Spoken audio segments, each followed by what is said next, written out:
This is a bubble tea container. Takeaway bubble tea container that I don't drink it, but my kids do. And it is the perfect container for SOVT exercises. It usually comes with this big straw, and I've put the small straw in.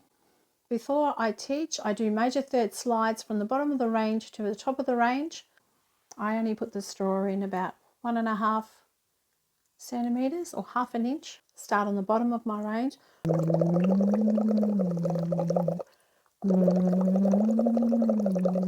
All the way to the top. When I start to get past E5 or F sharp 5, I'll use puffy cheeks with the straw.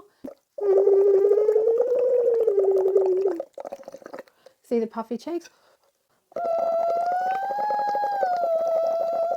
That helps get to the upper range. And the big straw, I'm not going to go into the big straw. You'll find there's a useful ANATS video on SOVT exercises. You'll find the big straw massages the muscles in your face more. I don't know if you can see it.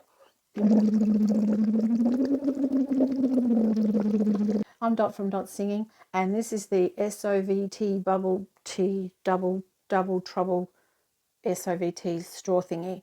Check out my YouTube channel for more vocal exercises with tips and instructions.